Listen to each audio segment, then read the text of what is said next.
Эми ажылыктын өткөнгү токтогон жерибизге келебиз. Эмне? Мухрим адам, ихрам кийген адам кылуусу дурус болбогон амалдар. Ихрам кийгенден кийин ошол адамдар ушундай кылбашы керек. Мата қарабал хаджул миқат. Biz ayttık, kaçan acılık kılıuçu jana miqаттын чегарасына жеткен мезгилде. Жана чегарага ал миqат не? Зулхулайфа, Яламлам, башка атайын эмнелери бар? Миqат жана өлчөмдөр. Ошол жерге жетсе, навал умрата. Ажылыкка же умрага ниет кылат. Эгер ифрат боло турган болсо, ажылыкка ниет кылат. Мутаматти же карын боло турган болсо, ал эмне кылат? Умрага ниет кылат. Себеби биринчи бар умраны кылып, андан кийин ажы. Навал умрата. Умрага ниет кылат. Кантип Аллахым мен умрага ниет кылдым, Аллахым ажеңил кылдым. Ва ата бит талбия. Умрага ниет кылгандын аркасынан талбияны айтат. Себеби ниет менен талбиянын ортосунда эч кандай бир убакыт болбошу керек.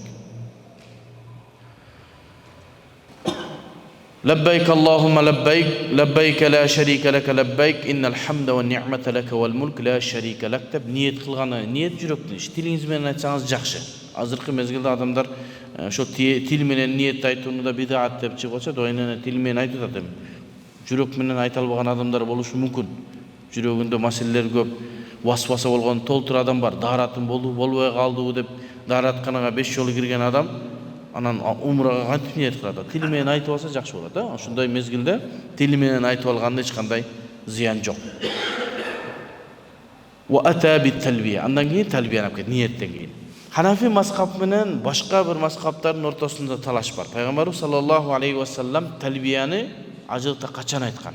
Биздин Ханафи мазхабта ниеттен кийин талбия айтылат десе, башка Шафи мазхабында жанагы биздин мазхаб кармабагандарда жок, жолго аттангандан кийин талбияны айтыш керек. Экөөнү бирдей болушу керек эмес дейт. Bunun da bir sebebi var. Sebebi bir hadiste Peygamber sallallahu aleyhi ve sellem töğüsüne mingenden keyin talbiye aytdı degan hadis var. Sahih hadis. Oşol hadiste görgöndagы жок. Niyet kılgandan keyin birinci ihram giydi, 2 rekat namaz okudu da niyet kıldı, andan keyin töğüsüne minip baratkandan talbiyani aytdı deydi. Oşol hadiste görgön adamlar emne deydi?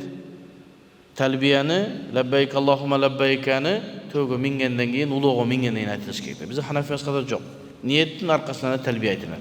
Oşun üçün naval umrata wa atat bit talbiye deydi.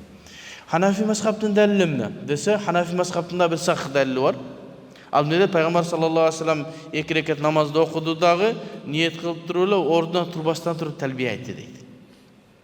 Demek ekinci görgön adam ne Peygamber talbiye aytı eşkeçip töğüs mingenden keyin görgön. Hanafi mezhebindekiler bardıq hadisти jam kılıp turup fatwa berген.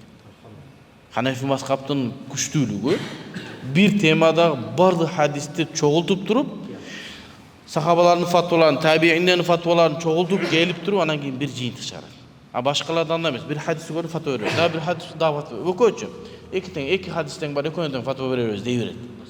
Hanafi mezhebinde андай emes. Hanafi mezhebinin күчтүүлүгүндө ошо. Баягы bir hadis, bir manidagi masele olsa, ошонун бардыгын топтоп туруп, анан bir жыйынтык чыгарат. Муну башкасын мансух деши мүмкүн, мунусу дагы башка дейт. Анан жанагы жерде адамдардын арасында бир неме болот, себеби биздин Ханафи мазхаб Куфага медреседен медресеге көчүп келген мазхаб. Сахабалар 1500 сахаба Куфага барган, анын 70-и Бадрийлер болгон, Бадри согушуна катышкандар. Себеби сахабалардын арасында сахабалардан да улуураак, сөзү өтүмдүүрөөк булар Бадри согушуна катышкандар. Ошон үчүн Бадрийлер биринчи пикирин сураган. Бадрийлер мындай десе, Пайгамбарыбыз Бадрийлердин сөзүн алган. Ошонун 70-и Куфага барган. Ибн Масуд ошол жерде, Али ибн Аби Талиб радиаллаху анху ошол жерде. Ошол жерде сахабалар үйрөткөн илимди анан Ханафи мазхабы алып атат.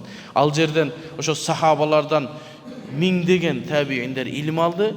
Ошолордун эң чоңдору Хаммад ибн Аби Сулайман, Ибрахим Нахаи, Алкама. Эң үчөө турганда бардыгынын илими ошого айтат. Үчөөнүн шакирти Абу Ханифа. Ал эми башка мазхабтагылар Шафи мазхаб болсын. Бул дегенде Шафи мазхабтын кадырын түшүрүү эмес. Анан жана мазхаб кармабагандар ар бир хадисти карайт. Ну хадис келди, ошого амал кылат. Бул хадис келди, буга амал кылат. Эмнеге эки хадиске амал кылып атабыз десе, эки хадис келди. Биз андай эмес. Бардык хадисти топтоп бир маани чыгарат. Демек талбияны бизде Ханафи мазхабтагы мааниси ошо бар хадис топтогондо, ал ошол отурган жеринде ниет кылып, анан төдө. А биз эмне дейбиз? Ниет кылдыңбы, аркасынан талбияны айт, ана төңгө минип алып дагы айта бер. Түшкөндө дагы айта бер. Адамдарга жолукканда дагы айта бер. Ажылыгың умраң бүткөнгө чейин талбияны айта беребиз, а? Fa innahu hina idin yasiru muhriman. Ушинтүү ниет кылуу, талбияны айтуу болду, мухрим болуп не ихрамга кирди. Эми ал киши көп нерседен сакталыш керек. Мурда адал болгон нерселер, эми ага көп нерселер не тыюу салынат. Биринчиси. Hina idin yasiru ay dakhilan fi hurumatin khassatin qad iltazamaha. Эми ушундай бир абалдарга кирди. Мурда кылган нерселер азыр кыла албайсың. Ихрамга кирдиң. Ихрам деген сөздөгү мааниси ошондо. Арам болду, башка нерселер арам болот. Кээ-бир ихрамга кирдиңби, чымын өлтүрбөйсүң, чиркей чагып атса, акырын сүрөйсүң.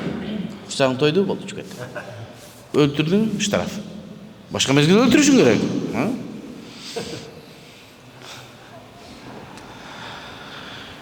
Fayajtanibu al-jima'. Эми ошол ихрамга киргенден кийин сактана турган нерсенин эң негизгиси al-jima', аялга жакындоодон, өзүнүн аялына жакындоодон сактаныш керек. Жима жакындык кылып койсоң болду, ихрамың жокко чыгат. Ушундай абалдар болуп калат. Анан адамдарда таң каласың да, Мединадан ихрам кийип чыгып, Меккеге келип гостиницага түшөт, мейманканага түшүп, анан сумкаларын коюп, бир аз жуунуп алып, анан харамга ажы башы чогултуп барып, харамга барып ибадатын кылат да, умраны аткарат. Ошо комнатага киргенде ишти кылып коет. Али ихрам умра бүт элек. Ошон үчүн фаяжтанибул al-jima' жакындоодон сактаныш керек. Бир аз чыдап тур, бир саат. Wa dawa'iyahu min at-taqbil wal-lams bi-shahwatin. Ошондон кийин ага чакыра турган нерселерден да сактаныш керек. Ал эмне? Тaqbil өпкөндөн, wal-lams кармагандан, эмне менен би-shahwa. Жөн эле кетип өпүп койсоң проблема эмес. Шахват менен кармасаң, шахват менен өпсөң, бул дагы менен тыюу салынган. Эмне себептен тыюу салынат? Себеби буга макул деп койсоң, нажаны өтүп кетиши мүмкүн да. Ошону анан ошого чакыра турган нерсенин бардыгы ихрам мезгилинде тыюу салынган. Wa yajtanibu zikrал jima' fi hadratin nisa. Ошондой эле аялдарынын астында ошол жакындык боюнча сөз сүйлөөнү да тыйылат. Себеби сен өзүң сактанам десең, аялдарың жанында бир аялың дейли мисалы. Бир аялың жанында, эми эки аял бир жерде болушу азыр кыйын болуп калды азыр. Бир аялың жанында болуп калып, ага сүйлөп ушундай деп жана жакындык боюнча сүйлөп алса, мүмкүн күчтүүрөөк болсо, секин басып туруп аялың бир нерсе кылып коюшу мүмкүн. Ошон үчүн аялдын астында дагы эмне зикир кылбаш керек. Кара шариаттын эмес. Өзүң дагы сактанасың. Аялыңдын астында ошол жөнүндө сүйлөбөйсүң. Болуп кетпесин, а?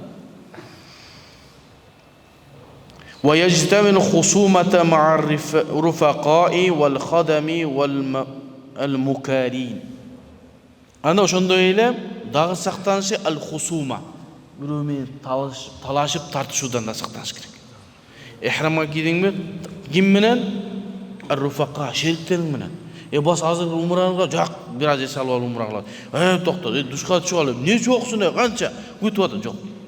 Жаман сөз сүйлөмө жок. Руфака шериктериң менен дагы. Ажы башча дагы эмне өзүлөрүнүн ажыларына эмне жаман сөз сүйлөш керек. Түшкө таксылар деп, ушу башыңы кеп тура бересиң. Жаман сөз сүйлөбөйсүң. Wal khadam. Жана сага кызмат кылып аткандар дагы бар да, илгери ошол ажылыкта жүктөрүн көтөргөнгө кызматчыларды алып алган. Азыр арабтарда да ошол нерсе бар. Ажырга умрага келгенде аялдар өзлөрүнүн кызматчыларын, эркектер, аялдар көбүнчө кызматчысын алып алат. Баласын көтөрүп, жүгүн көтөрүп жүрөт. Ошолорду да кагып силке боло эле бол, турбайсың, каякта жүрөсүң деп, аларды дагы эмне кызматчыларын да урушпайт. Анан жанагы киреги алгандар менен дагы, таксисттер менен да. Мен ти харамга барып койсо, 30 динар десе, 5 динар десе, талаш жок. Каласаң отур, калабасаң эмне кыласың? Туруп кете бересиң, قال الله تعالى فلا رفث ولا فسوق ولا جدال في الحج. الله تعالى айтат فلا رفث, рафастан сақтанғыла ажылық мезгілінде. Рафас деген нәрсе әл-жима, аялға жақындаудан. Вала фусуқа, рафас дегенде жана жима, жана жимаға жақындайды. Жақындыққа шақыра тұрған нәрсе, жана үстіндегі айтқан нәрсенің барлығынан сақтаныш керек. Мұны аятты негізінден алымдар үшін мәселелерді шығарып қойды муштахид мұтлықтар. Вала рафаса, шул жақындық қылу жана жақындыққа шақыра тұрған нәрсенің барлығынан тыйынғыла деген Аллах Таала. Вала фусуқа, жана бұзыққылықтан, жаман сөздерден, күнөөдөн сақтанғыла деген. Күнөөнүн бардык түрүнөн, бирөөнү ушактагандан, бирөөнү жаман сөз сүйлөгөндөн, оорулуктан, жалган сүйлөгөндөн, бардык нерседен, күнөөнүн бардык түрүнөн сактаныш керек. Вал фусук, фусук деп не себептен эле бузукулук эле деп койду. Себеби күнөөнүн бардыгы бузукулук болот. Чоң күнөөң дагы бузукулук, кичинекей күнөөң дагы бузукулук. Ошон үчүн ар бирин айтып аткан жок, бузукулуктан сактангыла. Фусук. Ал күнөөлөрдүн бардыгы этибарга алынат. Ихрамга кийген адам эч кандай бузукулук, жаман сөздөрдөн сүйлөбөстөн, күнөө кылбастан сактанышы керек. Вала жидала, эмне себептен ихрам кийсе, ушундай кылбаса, вала рафада, вала фусука, вала жидал кылбастан туруп ажылык кылса, анан хаджи мабрур болот дагы, ал энеден жаңы төрөлгөндөй келип атат да. Оңой эмес да. Ошон үчүн ушул нерселерди унутпаш. Вала жидала фил хадж. Ажылыкта жидал, талашып тартышуу дагы жок. Ал ким менен болсун? Арафатка барганда месте талашып да урушпайсың. Таксигенен да урушпайсың, автобуска чыкканда да урушпайсың. Бизде эми баягы 5000ге жакын ажы баргандан кийин мезгилде ажы башчылар эмне бөлүнөт. Аларга атайын автобустар бөлүнөт. Бирөөгө азыр очередь келсе, бирөөсү таңгы 5те очередь келет. Себеби автобустар 50 адамдан ташыйт да. Анан эмнеге меники мындай, эмне себептен мага айтпай койдуңар деп талашып тартышпайт. Келди, ошол жерде жанагындай куруа, чучу кулак тартылат, ошо кандай туура келди болду. Киресиң да ажы башчылар, ажылашып таксырлар. Биз саат 12-де келет, эс алып келет. Мен 10-да ойготом. Алар эс алып тура берет, калгандар баары чыгып берет, эшикке чыгарбастан. Анан дагы бизден ажылыкта көп маселе, ажы башчыларга айтып түшүндүрүп атсаң деле, гостиницадан өзүнүн ажыларын баарын түшүрүп алганда, очередь саат 12-де келет. Жолду тосуп, жүктөрүн алып ажылыкка кетет да. Калып кала турганда чыгып алат. Эмне чыгып алдың? Сен очередтен келе элек кой. Түшүп туруп, жок түшүп туруп. Гостиница кичинекей. Адамдар сыртта кыйналат. Адамдар эсаптын качан гана ошол убактысы келгенде гана түшү керек. Ошол жерден талаш-тарыш башталат. Бардыгы ихрамда. Кирбейсиң, эмне чыгып алдың десе. Эмне болуп турат? Бол бүттү жер. Күйдү сол азайт. Вала жидала, талаш-тарыш болбосун. Ошого эч ким ажылык мезгилде ихрам кийгенден кийин аятта вала жидала фил хадж. Эми алымдар айтты. Эми жидал дегенден максат жанагы себепсиз, пайдасыз, хакыйкатта эмес талаш-тарыш. Ал эми акыйкат менен боло турган болсо, анда айтсаң болот. Мисалы үчүн сиз саат 5те сиздин очередиңиз. Сиз түштүңүз, 11-де очередге түшүп алганда, мен чыгам деп, сиз чыкпайсыз, биз чыгарабыз саат 5-теге. Сиз айтканы сизге зыян жок, сиз не хак менен айтасыз. Акыйкат менен айтканда, бирөө мисалы үчүн туура эмес ихрамды кийип алды. Бирөө эмне кылды? Мисалы үчүн баягы ихрамда тыюу салынган ич кийимди кийип алды. Аксакал, муну чечиңизби? Болбойт. Чечпе. Токтой, чечпе. Ажы башчы, кел муну кара. Уже талаш-тарыш башталып атат, бирок акыйкат менен болот.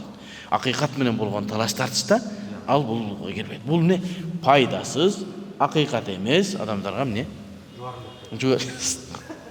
Демек, кээде бир неме кылып калышым, ажылык мезгилде бирөөлөр эмне дейт? Ушул жерде Арафатта тиги хаймада жанагы чатырларда эле пешин менен астында окуй берилет десе, аны окуган болбойт, ал Намира мечитине барган окуйт, болбойт андай. Адамдардын асырын жарабай карасын, пешиндин убактысын асырды алып келип окуса, Аллах Таала иннас салата канат алал муъминина китабан мавкута деген ар бир намаздар өзүнүн убактысында парыз болгон. Сен анын эмне шарттары табылбаса, анын асырын жараксыз кылып атасың. Болбойт. Намира мешитке барса гана, ошо шарттар табылса гана эки намазды жама.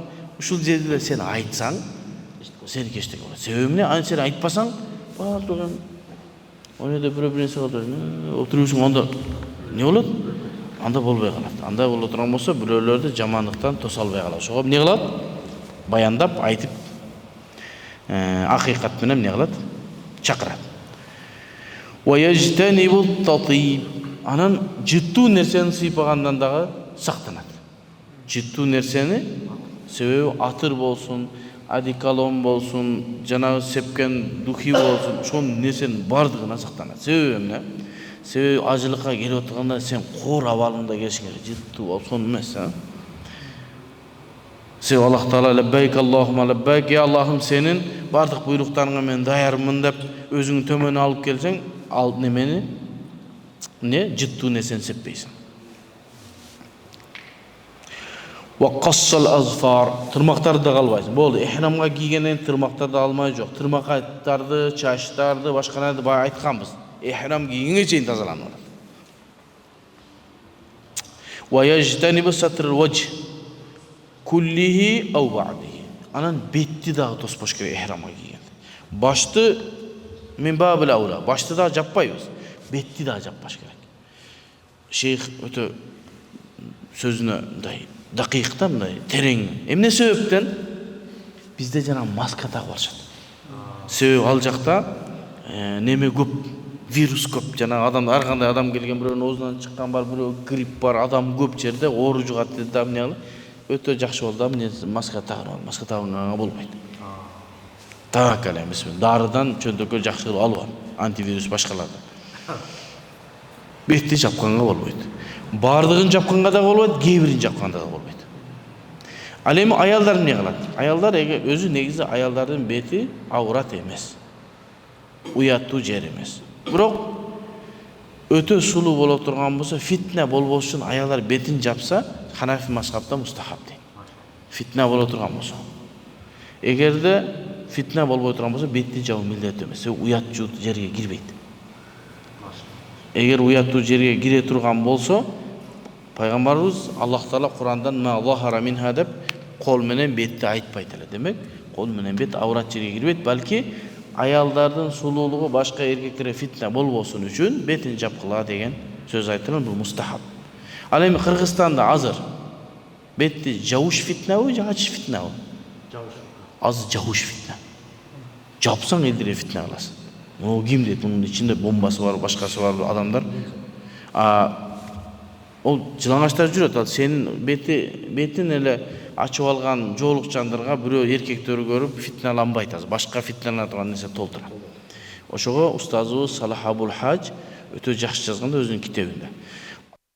Кээ бир жерде жабыш фитне боло турган болсо, кээ бир жерде ачыш фитне болот. Ошол фитне кайсындай боло турган болсо, ошол факыйхтер ошону чечип бериш керек. Биз азыр Кыргызстанда бетти жабыш фитне болот. Мамлекет тарабынан да башка жактан да эскертүүлөр болуп, атайын эми ошол менен мустахаб нерсени аткарамын деп диндин башка парыздарга тоспой башыбыз керек. Эми ажылыкка барганда аял киши бетин жаа турган болсо эмне кылат десе, ошо көйнөгүнүн жоолугунун үстүнөн бир жолу таштап коет. Бетти баягы никап кылып байлабастан мындай кылып таштап коет, ошол бетке тийбей тура берет. Эгер ошондой боло турган болсо, себеби Меккеге барганда, Саудияга барганда бетти жабылган жакшы болот. Себеби эмне десе, аякта бардыгын бети жабып, көпчүлүк адамдардын бети жабылып жүрөт. Арабтардын бардыгын көпчүлүгүнүн бети жабылып, азыр эле ачып алышыптыр негизи. Илгери биз окуп жүргөн мезгилде умрага баргандардын бети ачык болсо жаман көрүнөт. Ошо бир аз жаап алса зыяны жок. Себеби ал жакта фитне болот. Эгерде ихрамга киргенден кийин аял эгер бетин жабышы керек болот болсо, жоолукту гана мындай үстүнөн таштап коет. Кафамихи ва заканихи. Эми бетти жапканда, оозун жапканда эле анан ийигин дагы жаппаш керек. Кээбиркилер мойнуна илет дагы немени коюп коет. Масканы. Жок, ушул дагы дурус эмес, Бул нерседен таза. Вала ба'са би вад'i yadihi ala anfihi li ghubarin aw nahwu zalik. Эми жол чаң болуп атса, башка болуп атса, мындай көзүң мынтип колуң менен жапсаң зыяны жок. Себеби жана чаңдан башка нерседен сакта. Ачки зыяны жок. Күндөн сактаныш үчүн. ويجتنب الرجل ستر الرأس. Erkek kişiler başını tosuudan ne kılış gerek? Saqtanyшы керек. Эми аялдарга жол салыш милдеттүү да. Чачы көрүнүп калса аурат ачык болуп калат да. Ошон үчүн аялдар жол салынып, эркектер гана башын жабып жүрүүдөн сактаныш керек. Ачык жүрүүдөн, жабуудан сактаныш керек. Демек, ушул сөздөн билсек болот, башка жерде эркектер башын жаап жүрүш керек. Биздин Ханафи мазхабында жылаң баш жүргөн жакшы эмес. Калпак кийип аласыз. Топудан кыз неме уялса, калпак кийип алыш керек. Калпак менен сыймыктанабыз да, иншалла. Калпак кийсе кана бардык адамдар калпак кийип жүрсө, сону болбойбу?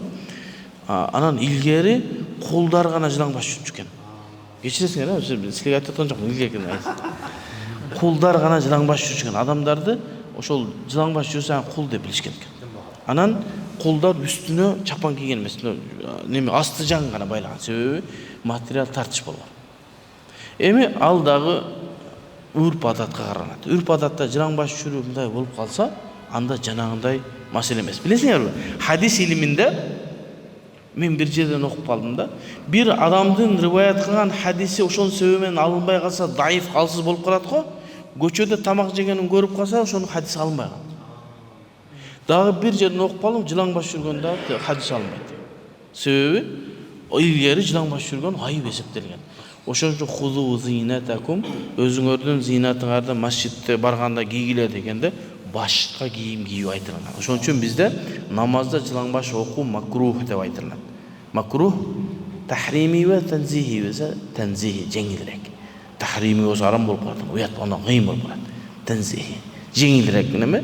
Эгер өзүн төмөн алып, ушул Аллахтын астында жылаң баш туруп калдым мен деп, өзүн төмөн алып окуса, намазы дурус боло берет дейт. Бирок дайымкы адам адат кылып албаш керек. Шейх Имам Каусари рахматуллахи алейхинин атайын макаласы бар, Ханафидин. Жылаң баш жүрүүнүн зыяндуулугу жана кимдердин адаты экен дейт. Азыр биздин мезгилде мынау жана мазхаб кармаганда сөз жылаң баш жүрүп. Атайын жылаң баш жүрүшөт. Анан ошолордон айырмаланып, калпак кийип алсак, же болсо топу кийип алсак жакшы болот да. Азыр эми топу кийгенден көбүрөөк намыстан уялат экен да. Калпак кийип алат. Сонуна калпак кийип алабыз иншалла. Демек, ихрам мезгилде гана биз кийбейт экенбиз. Демек, башка мезгилде эмне кылышыбыз керек? Баш кийим кийиш керек экен. Амма излалуху бимидаллатин ва нахвиха фала баса. Эми бир нерсеге көлөкөлө күн ысык аякта 60-40 градус, 50 градус, азыр 40 градуска жакын, 50 градуска жакын болот. Зонтик көтөрсө, кол чатыр көтөрсө эмне болот? Зыяны жок. Себеби башка байланбаш керек. Башка, мисалы үчүн комнат үйгө кирип алсаң деле үстүңдө бир нерсе болот, зыяны жок. Машинеге чыктың, зыяны жок. Бир көлөкөлөгөн чатырдын астында зыяны жок. Кол чатыр көтөрүң, зыяны жок. Башка жабышып кийген дурус эмес. Ошого азыр Кытай адамдарга эптеп товар сатыш боюнча ойлонот экен, кандай кылсак буларга бир нерсе сатышыбыз керек депчи. Ошого ушундай сага керектүү бир нерселерди ойлоп табат, көргөндөн кийин сөз саласың да. Азыр эмне кылыптыр? Баягы баш кийсе, башка неме кийсе болбойт деген угуп калыптыр дагы. Мынягы зонтик, анан мындай темири бар, эмне резинкасы бар. Резинка эмне эле кийип аласың, башыңа зонтик тийбейт. Зонтик, бирок башыңа эмне резинка болбойт. Башка жабышып калат. Башка жабышып байланышып калды. Ошон үчүн айтабыз го, жана Куранды дагы эмне гилафи жок боло турган болсо, дарасы кармаганга болбойт, тышы болбосо. А жабышып жанагындай бөлөк нерсе боло турган болсо, дурус болот. Демек, эмне кылыш керек? Башка жабышып калды, ал дагы дурус эмес. Колуңузга көтөрүп алсаңыз болот. Ошон үчүн аякта одноразовый атайын бир жолу колдоно турган кол чатырларды ошону көтөрүп аласыз. Демек, башты эмне кылбайт? Бир кийим менен эмес, балки башка нерсе менен көлөкөлөсө болот. Анан биз 2006-жылда окуп жүргөнүбүз, 2005-2006 жылдары мен ошол жерде окуп жүргөндө, ошол жерде ажыларды тосуп ала турган атайын мактаптар, офистер бар. Дүйнө жүзүнөн келген ажылар топ келип, ошолорго автобус берип, паспортторун коюп, жана Арафатка, Муздалифага жайгаштырып турган атайын офистер бар. Биз көбүнчө 28-36 деген ошол офистерге түшөбүз. Анан илгери араб тилин билгендер жок койсо болгон. Анан ажылар келсе, ажылар менен иштешкенде кыйналып, анан ошол жерде окуган студенттерди жумушка алган. Барып ошол жерге котормочу болосуң, анан ошол ажыларга котормочу болуп жүрөсүң, бияка жактырга, сен килбе, мындай кылба деп, баягы ажылактарды ошентип. Мен ошентип иштеп жүрүп, үйлөнөргө жакын жылы ошону анан үйлөнгөнгө акча топтойн деп иштеп, Азербайжан менен Түркменистанга туура келип калдым. Түркменистан менен Азербайжанды тоса турган офиске. Анан Түркменистандан субханаллах 120га жакын гана ажы келди бир жылда. Тыюу салынат экен. Бардыгы түркмөндөр, сакалдар, сонун түркмөндөр болуп аткан, эмнени кырып койгон, мынякта сакалы бар. Ушундай ханафилер бардыгы, ушундай сонун, жүздөрүнө нур чачыраган. Анан Азербайжандардын бардыгы шия болот экен. Себеби Иранга жакын болгондон таасирленип, азыркы муфтий деле биз ушуну некен, шиялар. Анан олар менен иштешип калдым, айла жок отуросуң да. Алар ошо орусча да билет, анан түркчө жакын. Түрк менен Азербайжан айырмасы жок. Анан кийин кечкурун келет, документтерин беребиз, автобус менен келет да. Анан таңамал келип калды. Кыйкырып эле илип ачып бол. Вала жидала фил хаж. Талаш тартыш болбош керек го. Эми уруш, жаңжал бизге тезирээк бергиле, биз кетишибиз керек. Документтери бүтүрөй, токто бардым, компьютерге кириш керек, анан паспортторун алып, анан колдоруна билерик тагынып, жоголуп кетсе табылыш үчүн, анан баягы иштин өзүнүн немеси бар да, тартиби бар да. Бол, биз кетишибиз керек. Мен күн чыккан ата. Күн чыкса эмне болуптур? Күн чыкса деле иштеп көрөт, эмне? Болбойт. Көрсө шияларда жана биз баш кийим кийбейбиз го. Баш кийим кийгенде күн чыккандан кийин үйдүн ичине дагы, машинанын ичине дагы киргенге болбойт экен. Баягы башын жапканга кирип калат экен. Жана автобус бар да, күн чыгып кеткенде тиги автобустун ичине отура албай калабыз деп кыйкырып атышыптыр. Анан тартып, болду, тездетиш керек. Эми канчада булар инсан да, эми шия болуп адашкан коом болсо деле, баягылар неме болбосун деп анан тез деп чуркан. Андан кийинкичилим эмне кылды? Автобустардын үстүн кыркып салды. Кымбат ошол 2007-2008 жылкы автобустардын үстү кыркылуу. Анан коркпой калышты. Ошентип биз ошо проблемага түшкөндөн кийин шияларга атайлап көрсөңүз күлөсүз. Үстүн кыркып алып салган. Автобустун үстүн кыркып алып салган. Шамал болуп, сол болуп жүрөт, чачтары бүт. Ошол дагы эмне туура эмес түшүнүктөн келип чыккан нерсе. Шиялар адашкан коом. Алардын шариаты дагы, сөзү дагы этибарга алынбайт. Анан мен айттым, от заката до рассвета деген, кичинекейибизде бир ужас кино көргөнбүз. Эсиңизде барбы? Күн чыкса ужастар эрип кетет го. Ошолорду элестетип күлөм да, күн чыгып аткандан коркуп атат да. Ошондой. Шияларда эмне экен? Ал муну үйдүн ичине да кирбеши керек экен алар ихрам мезгилинде. Эми таң калам да. Харамга кирип атканда дагы бар го. Мынтип кирет го. Эми Кабанын тегере таваф кылган жер ачык майлы. Бирок ага киричеңде мечиттин ичимен кирет го. Акылы жок немелер. ويجتنب غسل رأسه ولحيته بما له رائحة طيب. Эми ошондой эле сактаныш керек. Ажы ихрамга кирген адам башын жууганды, же сакалын, бетин жуугандан сактанышы керек. Жыты бар нерсе бар менен. Жана атыр, шампунь, ошого нерселер менен жуугандан да сактаныш керек. Бизде ошол нерсеге аябай көп проблема болуп калат. Адамдар барып эле ихрамда азыр автобус келип даярдангыла дегенде сразу душка кирет да, таза максымда да бизечи. Сразу шампунь менен жуунат, бир кой даяр да. Себеби атырды колдонуп койгон болсо, анан алга эмне? Кой союш милдет болуп калат. Анан өткөндө бир чоң изилдөө жүргүздүк. Биздин устазыбыз Салах Абул Хажи менен азыркы мезгилде адамдардын эң көп штрафка түшкөндүгү, айыпка түшкөндүгү атырлар неме? Самын менен. Атыр себинбейт экен. Бирок самындагы бар жыт менен эмне кылсын? Ошо менен көп түшөт экен. Биз барын кой дейбиз, бисмилла. Канчадан ошону токтогула деди. Биз жакшы изилдейли. Адамдардын эми ажылыкта көрөсүз да, койлор толуп кетет да, штрафтар. Себеби анын тою болсо ажылыгы соогу аз болуп калат. Хажжыл мабрурга жетпей калат. Жанагы ажылык энеден төрөлгөндө. Эми ошону карайлык деди дагы. Анан изилдеп китептердин баарын карап чыксак, баардык китептерди тыйып атыр деп келтирди. Анан бул атыр эмес да, бул номне десе бул самын да. Бул шампун. Атырбыз жок, бул шам.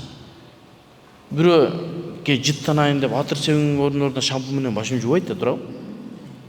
Бирок ошонун ичинде кичине жыттуу болсун деп бир атыр кошуп коет экен. Эми ошону анан устаздар менен китептерди карагандан кийин ушундай чечимге келдик. Эгерде ошондой жыттуу самын менен же шампун менен жуулуп алган болсо штраф эмес. Эмнеге десе ал-галибул мурад. Эң негизги максат кылынган эмне десе самындан тазалануу, жыттануу эмес. Адамдар самынмен колун жууп атканда мен атыр себинемин дебейсиз да, колумду тазалайын дейсиз. Шампунда деле ошол. Ошон үчүн галип көпчүлүгү тазалоо болгондуктан ушинтип айтканыбыз жакшы. Болбосо адамдардын колун жууп алып эле кой. Эми бечара зорго барган bir семьядан 2 кыл болсо 2 кой, ошо кыйынчылык болот. Аякта койдо да $200 кымбат.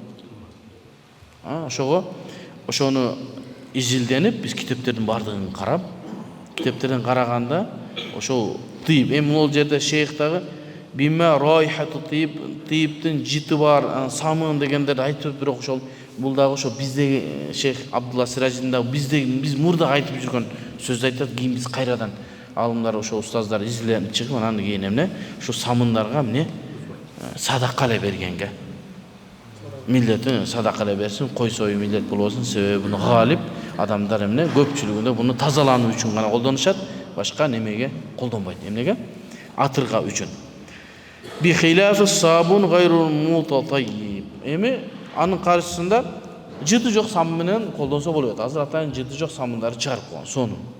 Анан чач алдырганда дагы проблемага түшүп калып атышат адамдар. Бир жанагы чачты самындап туруп алыш керек да. Кээ бирлер баягы чач алган жерлерге, салондорго барса, ажылыкта чач алдырып аткан. Алар билет.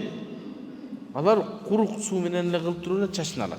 Анан жана биз үйдөн алып алабыз. Мен машинкам бар деген шустрийлер бар да.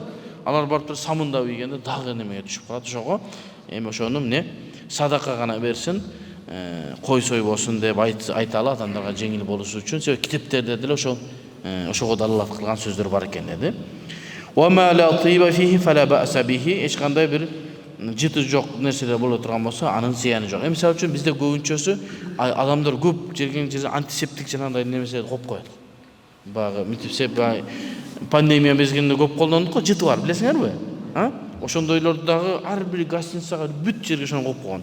Колуңду тазалап шинтип турасың, больницага кирсең бар да ошол нерсе. Мына ошол нерселер дагы эмне зыян болбойт, бир балки сактаныш керек. Эгер ошону кылып кое турган болсо, алар эмне кылат? Садака бериши миллеттүү болот. Ва яжтаниб кассу лихя ва ша'ра ра'си ва халқаху ва изалата ша'ри баданихи. Ошондой эле дагы сактаныш керек эмне? Сакалын кыскарткандар. Себеби чачка, сакалга, жүнгө тийбеш керек. Ва баштын чачын да албаш керек. Кыркыш да керек эмес, кырыш да керек эмес. Тийбейт. Кичине чыдап кой, умураңдын ажылыгын бүткөнгө чейин. Анан денедеги жүндөргө да тийбеш керек. Тал бир жанагындай нерселерде жулбаш керек. Ал эми чачты тырманганда, чачты тараганда же сакалда мындай түшкөн нерсе зыяны жок. Мындай тартып жүрбеш керек. Ва яжтанибу лубсу куллу махитин лубсан му'тадан. Жана тигилүү кийимдерден да сактаныш керек. Эми тигилүү кийим дегенде адамдар туура эмес түшүнүп калбасын. Жанагы биз ихрамды кийип атпайбыз, ак кийимди астына байлап үстүнө. Ал тигилүү өзү. Токулган ал. Чекере тигилген. Тигилүү дегенде ошол максат кылынабызбы жок, ал максат кылынбайт. Не? Куллу махитин лубсан му'тадан. Адатта кийиниле турган болуп тигилбеш керек. Башкача айтканда көйнөк болуп тигилбеш керек, шым болуп тигилбеш керек, футболка болуп тигилбеш керек, баш кийим болуп тигилбеш керек. Ал эми жөн боло турган болсо, аны кие беребиз. Эгерде анда тигүү бар болсо дагы. Ошого биз айтылат да китептерде. Эгерде бирөөнүн ихрамы жок болду. Азыркы мезгилде ошол умрага баргандарда көп болуп атат. Ихрамын албастан туруп самолетко чыгып алган, груз менен кеткен неме. Ihram. Samolyotda kiyish kerak bo'ldi. Topпай, jo'q, birovni so'rasang bermaydi. Ne qiladi? Oşolor futbolkasını çapanın aldı jagına baylap, şımın jelkesine salsa ihram bolaveradi. Sebebi gayru mu'tad, eti adatda giyilbey turgan narsa. Andan dagı jеңилирээк молдолор жең жол табат го. Себеби шарият ошондой экен, себеби адамдардын ушул жашоосуна ылайык кылып шарияттагы уруксат берилген. Анан кийин өзүң каалагандай эмес, шарияттын эрежелерине туура келген. Эми хейла шар'ия дейт. Эми бир адам ихрамы жок калды. Самолетке чыгып алды. Эч ким ихрам берген жок. Шымы да тар экен. Футболкасы да тар экен. Байланса болбойт. Не кылат? Ниет кылып ошо кийим менен кирип кете берет. Кирип кете берет дагы, ниет кылып, ниет жүрөгүнө ниет айтат. Анан кийин талбияны айтып кирип кете берет, муну кийим менен. Барып түшкөн жерге мүмкүнчүлүктө шарт ыргытып, биринчи немени кийет. Эгер ошол вакыт bir tün же bir күнгө жетпесе, садака берилип кутулуп кетет. Эгер bir түнгө жетип калса, анда койсош милдет болот, тигилүү кийимди ихрам кийгенден кийип жүргөндүгү үчүн. Ал эми ага жетпесе, садака 15 риал, 20 риал садака берип кутулуп кетет. Бул да неме. Анан Шамсиддин Абдукалык уулу деген бир акебиз бар, вахаби. Азыр бүт жерде фитна чыгарып, ар кимди жамандап, Facebookка жазып атат.